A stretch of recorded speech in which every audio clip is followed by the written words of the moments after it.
오늘 본문에서 우리가 아주 충격적인 한 가지 그들의 불평을 만나게 되는데 이 바로 만나에 대한 불평입니다.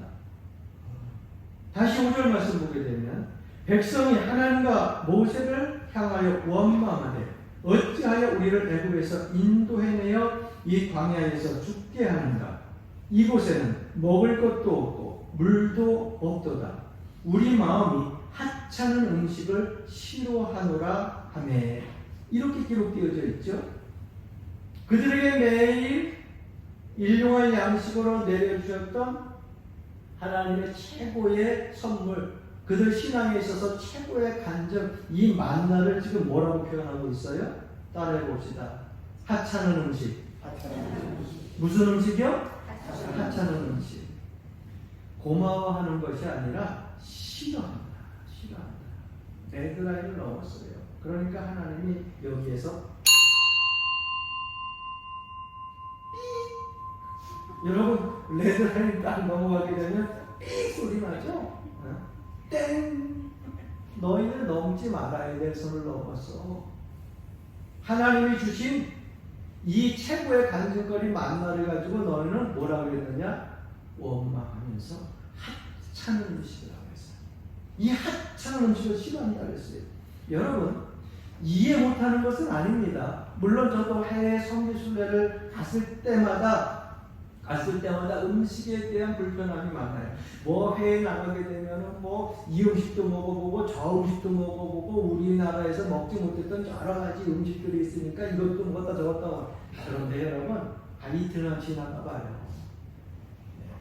기름기 때문에 배에서는 꾸룩꾸룩거리고요, 입에서 목에서 넘어가지도 않고요. 그것도 나라에서는 왜 그렇게 향신료들을 또 갖다가 각 나라마다 쓰는지 그 향신료가 코에서부터 찔려가지고서 입으로 들어가기가 힘들어요. 그래서 해외 성지순례 갔다 오면은 가장 큰 걱정이 뭐냐? 먹는 거 문제예요. 그래서 대부분 해외 나갔다 온 사람들이 제일 먼저 찾는 게 뭔지 아세요? 저도 해외 나갔다 오면 김포공항 아니면 국제 인천공항 가가지고 제일 먼저 찾는 것이 순례자들 다 모여가지고 김치찌개 하는데 어디 있는 제일 먼저 찾는 게 김치찌개 아니면 된장찌개. 음식에 대한 것들이 여러분 그렇게 중요해요. 그런데 여러분 만나라고 하는 이것이 아무리 하나님께 주신 최고의 간증거리라 할지라도 그들에게 있어서 지루할 수 있죠. 느끼할 수 있죠. 매일 똑같은 음식만 먹는 거. 이 쉽진 않을 거예요. 불평이 될 수가 있을 겁니다. 그런데 음식을 먹는 것을 힘들어하는 것하고 그 음식을 하찮게 여기는 것은 아주 다른 겁니다. 하나님 만나가 참 먹기 힘듭니다. 저 같아서 그렇게 기도했을 것 같아요. 매일 내려오는 똑같은 음식을 먹으려고 하니까 힘드니까 가끔 기름기 빠진 김치찌개 같은 것도 좀 먹게 해주시고 된장찌개도 좀 먹게 해주시고 가끔마다 두부전골도 좀 한 번씩 주셨으면 좋겠습니다. 기도했을 것 같아요. 그런데 그들은 뭐라 그랬어요? 하나님 주신 신령한 음식은 하찮은 음식이라 그랬어요. 그건 뭐예요? 쓸모없는 음식이라는 거예요. 버려도 아깝지 않은 음식이라는 거예요. 그러니까 하나님의 은혜를 여러분 소중히 여기지 않는 이스라엘 백성들의 모습을 보게 됩니다. 만나는 이스라엘 백성들에게 있어서 가나안 땅에 들어가서도 그 후손들이 계속해서 입으로 간증해야 될 최고의 하나님의 살아계심, 하나님의 보호하심, 하나님의 인도하심을 말할 수 있는 간증거리거든요. 그런데 그 소중한 간증거리를 그들이 간직을 해야 되는데 어떻게 해요? 그 간증거리를 하찮은 것으로 여겼다고 하는 겁니다. 여러분, 저는 여기서 여러분들도 삶 속에 있어서 매일 똑같은 일들이 반복되어지는 것 같지만 여러분 오늘 보는 해가 내일 해하고 다릅니다. 오늘 보는 제 얼굴하고 다음 주에 보는 얼굴하고 또 다른 거예요. 그래요, 안 그래요? 그런 것 같아요. 안 그런 것 같아요. 잘 모르겠어요. 목사님 맨날 보니까 목사님은 맨날 그 얼굴이 이빨 청춘인 것 같고 매일 보는 얼굴이 그 얼굴 같고 아니에요. 오늘 마시는 공기도요. 내일 마시는 공작은 다른 거예요. 오늘 똑같은 일이 다람쥐 쳇바퀴 돌아가듯이 시작되어지는 것 같고 내일도 똑같은 일이 시작되어지는 것 같아도 하루하루는요 계속해서 바뀌어지고 있는 겁니다. 그래서 우리가 하나님 앞에 삶 속에 있어서 조금 지루함이 있어도 여러분 그것 때문에 원망하지 말고 하나님 앞에 기도할지언정 하나님께서 우리에게 주신 간증거리를 격렬히 여기는 레드라인을 넘지 않기를 주의로 간절히 축원합니다. 좀 더 다른 예를 들어볼까요? 아이를 낳지 못하는 신앙인들이 하나님 앞에 기도합니다. 눈물로 기도합니다. 한나가 아이를 얻기 위해서 성전에서 밤새도록 기도해서 나중에는 말이 안 나와가지고 입을 동동 입만 벌리고 있었어요. 그 모습을 보고서 엘리 제사장이 나와서 뭐라고 했느냐, 입만 벌리고 있으니까 술 취했냐 그랬거든요.